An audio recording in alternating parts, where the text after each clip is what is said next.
1차 영웅으로 기억되는 남성, 죄인으로 기억되는 여성. 안녕, 나는 꼬마 예언자 훌다야. 오늘도 성평등한 교회를 만들기 위하여 애쓰는 너희를 위하여 내가 찾아왔어. 왜냐고? 내가 대예언자가 되려면 성평등한 교회를 만들기 위한 숙제를 하나 해야 하거든. 그래서 나는 2022년 한국여성재단의 지원을 받아 우리 교회 성평등 지수 테스트를 만들었어. 오늘은 우리가 직접 성경 속 여성 롤모델 찾아보려고 해. 누가 있는지 보자고. 호연님, 지난 시간에 우리 교회 내 차별적인 역할 분담과 여성 한수 문제를 살펴봤잖아요. 네, 그렇습니다. 그러면서 우리 시발점이 되었던 그 문항을 떠올리지 않을 수 없습니다. 네, 맞습니다.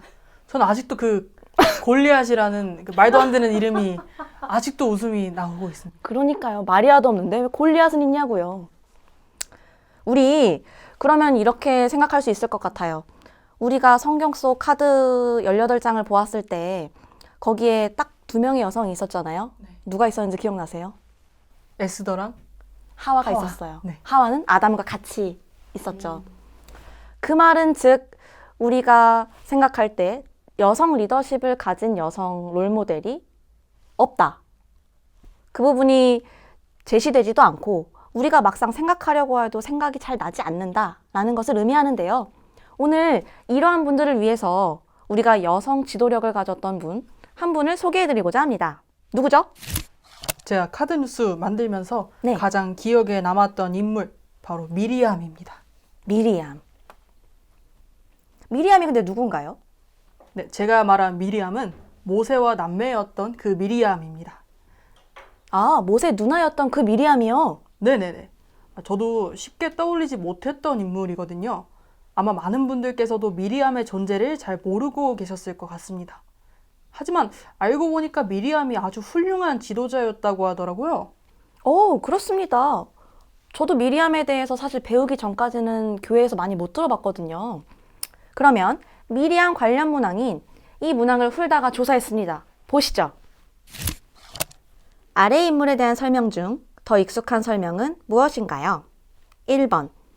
이방 여인을 아내로 맞이한 모세를 비난하여 피부병에 걸린 미리암. 2번. 출애굽 후 소고를 치며 하나님을 찬양한 예언자 미리암. 이 문항에 대해 53%인 385명은 미리암을 피부병에 걸린 여인으로 기억하고 있었습니다. 반면에 미리암을 예언자로 기억하는 47%, 337명, 이렇게 기록을 했네요. 그렇습니다. 저 역시도 잘 몰랐기 때문에 성서 속 여성 지도력을 보여주는 인물인 미리암에 대해 우리 교회 언니들께 질문을 드리고 싶습니다. 미리암은 도대체 어떤 사람인가요? 예, 미리암은 구약성서에서 예언자라는 호칭을 처음 가진 그런 사람이고요. 모세와 함께 이스라엘 백성의 출애굽을 주도했던 인물이라고 봐야죠. 그래서 출애굽기 15장에 보면은 홍해 바다를 건너는 사건 있잖아요. 출애굽의 가장 하이라이트인데 그 홍해 바다를 건넌 다음에 모세의 노래가 나옵니다. 아주 길게. 근데 사실은 15장 그 뒷부분에 보면은 짧은 한마디의 그 미리암의 노래라는 그 한 구절이 있는데요. 그 구절에서는 그게 먼저 모세의 노래보다 사실은 더 오래된 것이고 더 원형적인 모습을 갖고 있다고 성서학자들은 그렇게 봅니다. 그래서 미리암은 그 여성들을 다 이끌고 소고를 들고 이제 바다를 건너게 하신, 그래서 이스라엘 백성을 구원하신 하나님을 찬양하는 그런 노래를 처음으로 불렀던 사람이라고 봐야죠. 이런 인물을 저희가 듣도 보도 못하다니 이거 보도 못. 말이 네, 안 몰라 되는 배웠어요. 겁니다. 정말 저희 큰일 났네요. 매우 안타까운 일입니다. 이렇게 많은 사람들이 따르던 미리암인데도 많은 사람들은 미리암을 이렇게 기억하고 있어요. 모세에게 대항하여 벌을 받은 미리암. 왜 이렇게 더 많이 알고 있을까요?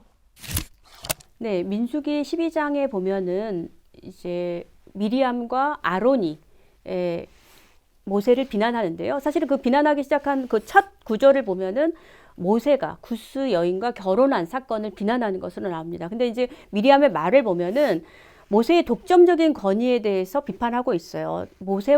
하나님이 모세와만 말씀하시느냐, 우리와도 말씀하시지 아니하느냐라고 하는 거예요.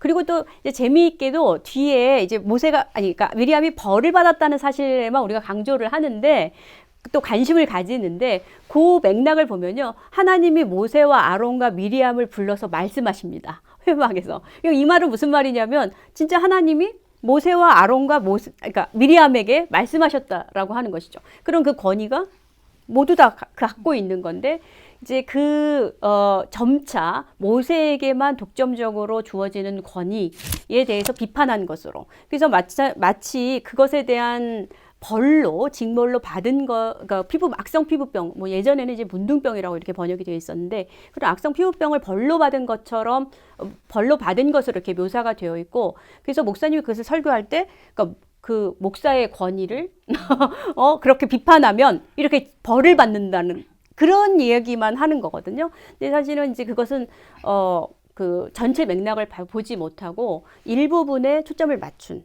그리고 이제 그 권위, 남성 목사들의 권위에 도전하지 못하게 하는 그런 예로만 이게 미리암을 사용한다라고 해야 되나요? 그렇게 이용한다라고 이렇게 볼 수 있을 것 같아요. 제가 그리고 그런 말도 들었어요.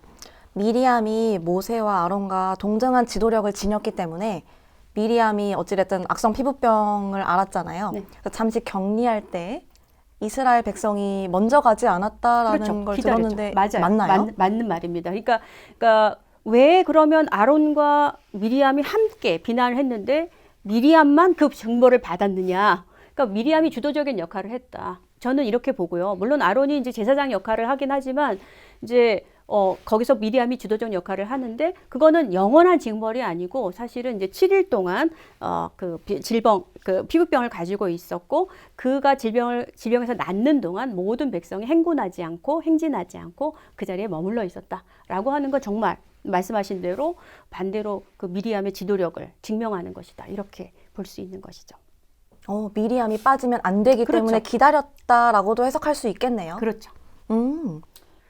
네, 제가 지금껏 교회를 다니면서 이제 미리암에 대한 이야기를 들을 때는 모세가 엄청 어릴 때 이제 모세를 떠나보낼 때 지켜봤던 그런 누나의 미리암 모습과 또 앞서 얘기했던 것처럼 벌을 받았던 아주 괘씸한 그런 여성으로 표현이 되는 부분들이 있었는데요. 왜 저희는 그런 얘기밖에 들을 수 없었던 걸까요? 맞아요. 저도 속어치면서 하나님을 찬양한 미리암 못 들어봤거든요. 왜 그런 건가요? 그게 뭐 눈에 뭐만 보이는데 아니 이게 나쁜 의미가 아니라요. 예를 들어서 제가 지금 너무 볼 일이 급하다 그러면은 화장실 표시만 되게 눈에 잘 보이게 되고 제가 만약에 뭐 유아차를 끈다거나 아니면 뭐 휠체어나 뭐 목발을 짚고 다니는 어떤 이동에 불편함이 있으면은 왜 이렇게 계단이 많고 턱이 없는 데는 어디 있는지 그것만 보이게 되듯이 남성이 눈으로 주로 성서를 읽었단 말이에요. 근데 남성의 눈으로 봤을 때는 모세가 주인공이에요. 우리 다 그렇게 알고 있잖아요. 근데 사실 모세, 아론, 미리암이 계속 나와요. 셋이 같이. 그쵸? 그렇죠. 예. 근데 우리는 모세밖에 기억이 안 나는 거는 그 주인공인 모세의 스스로를 이렇게 동일시 했던 그 수많은 남성들의 성서 해석이 들어가 있던 거예요. 그러니까 분명히 아까 다큐 은혜님이 말씀하셨듯이 홍해를 건너고 나서 모세는 되게 길게 노래를 부르는데 이제 이건 후대의 어떤 길어진 스펙타클해진 노래지만 원형은 미리암 이건데 그들 눈에는 일부러 그런 게 아니라 안 보이는 거예요. 그냥 모세가 이렇게 길게 했으니까 거기에 정신이 팔려 있는 거죠. 그런데 그렇게 훌륭한 모세한테 감히 말대답을 해? 이건 눈에 너무 잘 보여. 그렇게 되는 거거든요. 그러니까 이게 되게 다 연결이 되는 거예요. 뭐냐면은 남성 중심적인 교회 환경 그리고 그 안에서 형성되어진 눈 그걸로 하는 해석 그걸로 하는 가르침 이렇게 자연스럽게 이어져 갈 수밖에 없는 거예요. 그러니까 성경에는 모세도 나오지만 아론도 나오고 미리암도 나오는데 그동안 교회에서는 모세 이야기만 했다. 그러면 성경 이야기를 다 안 한 거죠. 그러니까 다 안 가르친 거고. 그러니까 원래의 모습을 안 가르친 거고 모세 이야기만 했다라고 하는 것은 안 가르쳐준 부분들이 분명히 있다. 그러니까 그 부분에 대해서 우리가 알아야 된다. 또 교육받아야 된다. 이렇게 이야기할 수 있는 거죠.